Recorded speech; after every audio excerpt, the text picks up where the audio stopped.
आगम में दो प्रकार की मुख शुद्धि की व्याख्या है। एक मुख शुद्धि तो आपने कर ली, भगवान के दर्शन करने के लिए पानी से मुख शुद्धि कर लोगे तो काम चलेगा, पर निज के भगवान के दर्शन करना है तो मुख शुद्धि मेरे मित्र आपको वचन को मुख शुद्धि करना पड़ेगी। जो तुम अथवा तथवा बोलते हो ना, जिनके वचन में मुख शुद्धि नहीं है वे कभी भगवान नहीं बन पाएंगे।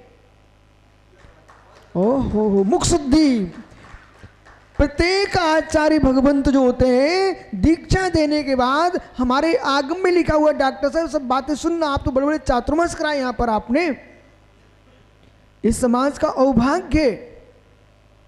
आर्का संघों के चातुर्मास कराए, आचार्य मुनि संघों के चातुर्मास कराए। मित्र इस विषय को समझिए, हो सकता आराम में दीक्षा भी हुई हो। मित्र मैं आपको बता रहा हूं, जिनके जो बोलना नहीं जानते, लगता है कि उनकी मुख शुद्धि अभी हुई नहीं है, उनके गुरु ने मुख शुद्धि नहीं कराई अभी तक। मुख शुद्धि का समझिए, आचार्य परमेष्ठी जिसको दीक्षा देते ना, एक मार्ग है, 12 वर्ष बाद मुख शुद्धि होती है। अब 12 वर्ष का किसी को धैर्य नहीं है तो दीक्षा के संस्कार के बाद उसके लिए मुख शुद्धि की भी विधान है। बेटा सुनते जाना, आज ही कहीं मन किया महाराज बनने का, इसलिए अपन को सब सुन के चलना है। नियोग बना है, सब तुम्हारी उम्र के महाराज बैठे यहां पर। ऐसी मुख शुद्धि, दो प्रकार की मुख शुद्धि है। दीक्षा के बाद आचार्य परमेष्ठी दीक्षार्थी की मुख शुद्धि कराते हैं। तो आपकी मुख शुद्धि तो ना, आपने कुल्ला कर लिया, अचून कर लिया, मुख शुद्धि हो गई। दांत घिस लिए, दांतों से बोले दांत शुद्धि हो गई। बेटा जो आचार्य के द्वारा मुनि महाराज की मुख शुद्धि होती है, वो मुख शुद्धि दांतों वाली नहीं है, वो मुख शुद्धि पानी वाली नहीं है। वो मुख शुद्धि जो होती है मंत्र के, भक्तियों के संस्कार के माध्यम से उनकी मुख शुद्धि होती है कि बेटा अब तुम प्रवचन करने के योग्य हो चुके हो। आपकी मुख शुद्धि होगी क्रिया मंत्र पूर्वक। आप मात्र आगम विहित वचन ही बोलेंगे, आप जो है ना सामायिक विहित वचन बोलेंगे। ओहो हो, सामायिक विहित वचन बोलोगे। आपके अंदर किसी के अशुभ नाम लेने के लिए आपका मुख नहीं है, ये किसी के लिए अशुभ सोचने की आपका चित्त नहीं है, ये अशुभ करने के लिए हाथ पैर नहीं है। ये आपके लिए द्रव्य सामायिक, किसी भी द्रव्य को देख करके राग देश नहीं करेंगे आप। भाव सामायिक, परिणाम निर्मल रखेंगे आप। स्थापना सामायिक, किसी मूर्ति मंदिर को तोड़ फोड़ के नहीं फेंकेंगे आप। ओहो मित्र, जो व्यक्ति दिगंबरी दीक्षा लेने के बाद मंदिर तोड़ो, मूर्तियां हटाओ, मंदिर फोड़ो, ये सब उनके पास द्रव्य सामायिक ही नहीं है। उनके नंबर 99 नींद की एक भी नहीं बचा। ओहो हो, जहाँ मंदिर तोड़ के फेंक दिए, प्रतिमाएं तोड़ के फेंकवा दिए, इन्हें हटाओ, उन्हें फेंकाओ, अध्यक्ष बदलो, समाज बदलो, ये भाव जिनके चल रहे हैं उनके पास एक भी नंबर नहीं बेचारों के पास। ओह, उन्होंने तो अभी सामायिक संयम में, उन्हें तो स्कूल का चेहरा नहीं देखा बेचारों ने। ओहो, वृक्ष कटवाओ, दीवारें फुड़वाओ, मंदिर बना के फिर दीवारें मकान गिरवा दो, धर्मशाला गिरा बना के फिर मिटा दो। उनने बेचारों ने भी एडमिशन ही नहीं लिया कॉलेज में, संयम का अर्थ ही नहीं समझे बेचारे, दया के पात्र हैं। ओहो हो, आज से देख बेटा, मुख शुद्धि जिनके पास इंद्रिय संयम होगा, प्राणी संयम होगा, वो 14 जीव समासों की रक्षा करेंगे। हो प्राणी संयम, इंद्रिय संयम, प्राणी संयम, इंद्रिय संयम। ओहो, अपने प्रभाव में आकर के किसी को डांट देना, धमका देना, इसका नाम चारित्र नहीं होता। बिमलेश भैया, बच्चे ने प्रश्न किया, बिमलेश भैया हम जानना चाहते हैं मोक्ष मार्ग क्या है। आपने उसको डांट के बिठाल दिया, बेचारा कभी बोल नहीं पाएगा। ये तुम्हारा कोई प्रश्न का समाधान नहीं है। आप यूं कहते बेटा हसी सम्यक दर्शन ज्ञान चारित्राणि मोक्ष मार्ग। सम्यक दर्शन ज्ञान चारित्र ये मोक्ष का मार्ग है, इसे तुम स्वीकार करो बेटा। मुख शुद्धि ऐसे पानी से कुल्ला करके आ गए, ये भगवान के दर्शन करने की मुख शुद्धि है। लेकिन जो भाषा सम्मति का पालन करें, सत्य धर्म का पालन करें, सत्य महाव्रत का पालन करें और वचन गुप्ती का पालन करें, हित मित प्रिय मधुर भाषण करें, मित्र लड़ाई झगड़े की भाषा न बोलें, ऐसी मुनि की मुख शुद्धि होती है। उस मुख शुद्धि से युक्त मुनि होगा वही मोक्ष जा पाएगा। ओहो हो।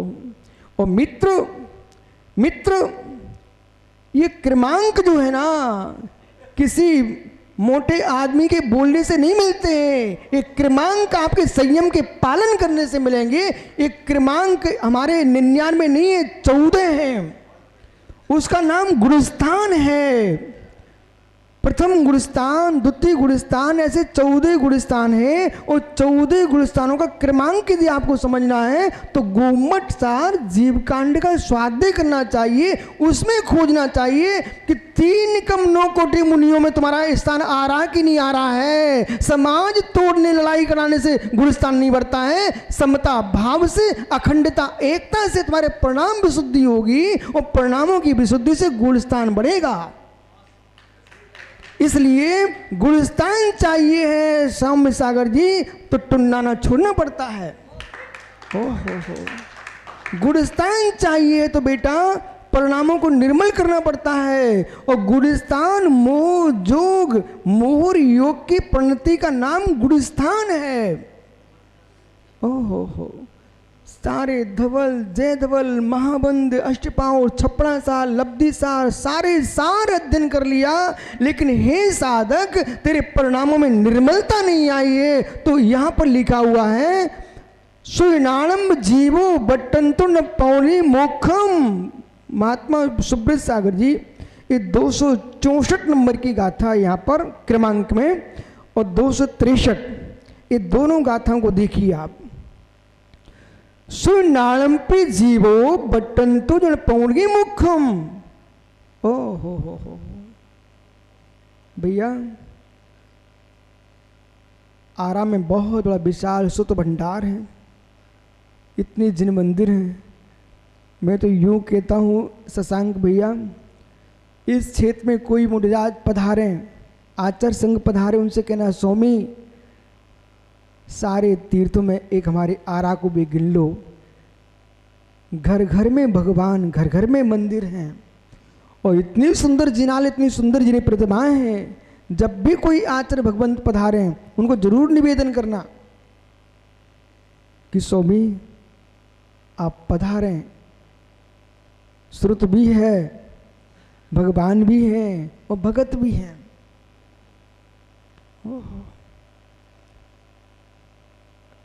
बेटा आशीष सुन, सुनाणम्पि बहुत सारे ऐसे जीव हैं जिन्होंने बहुत ज्ञान प्राप्त कर लिया, शास्त्र को बहुत पढ़ लिया, लेकिन बट्टंतु पावनी मोक्षम। श्रुत ज्ञानेपि जीवो वर्तमाना। बहुत सारे शास्त्र पढ़ लिए, एक एक शास्त्र कंठस्थ कर लिया है, लेकिन न प्राप्नोति मोक्षम। स्वामी हमने शास्त्र क्यों पढ़े, न पावती मोक्षम। हाँ, शास्त्र पढ़ने मात्र से मोक्ष नहीं मिलेगा, शास्त्र पढ़ने मात्र से मोक्ष नहीं मिलेगा। तो कैसे मिलेगा? जो तव संयमाय जोगो न चाहिए वो तुम। जो जीव श्रुत ज्ञान में निमग्न है परंतु तप संयम योग को धारण करने में असमर्थ हो रहा है, संयम धारण नहीं कर पा रहा है, तपस्या नहीं कर पा रहा है, सम्मति आदि का पालन करने में असमर्थ हो रहा है, ऐसा जीव मोक्ष को प्राप्त नहीं कर सकता। कम से कम विश्वास तो करो। सुख चाहिए है, शांति चाहिए, आनंद चाहिए है तो संक्लिष्टता से नहीं मिलेगा, निर्मल परिणामों से मिलेगा। और परिणामों की निर्मलता तुम्हारे पास है तो मित्र तुम्हारा भाव क्या बोलेगा? हे प्रभु, धरती पर जितने प्राणी हैं इन सब का कल्याण हो। उनका कल्याण हो ना हो, पर भावना भाने वाले का कल्याण तो नियम से होगा। इसलिए ऐसे पवित्र प्रणाम रखो। और पवित्र प्रणाम के लिए अस्वादो विवृत्ति, बैठ जा बेटा, अस्वादो विवृत्ति, अशुभ की निवृत्ति चाहिए है, अशुभ की निवृत्ति चाहिए है। और अशुभ कितनी प्रकार का है? मन से अशुभ, वचन से अशुभ और शरीर से अशुभ। मन से अशुभ, वचन से अशुभ, शरीर से अशुभ। किसी जीव के प्रति अशुभ भाव मत लाओ। वो अशुभ भाव आ रहे हैं, ऊंचा सोचना चाहिए। विमलेश जी बगल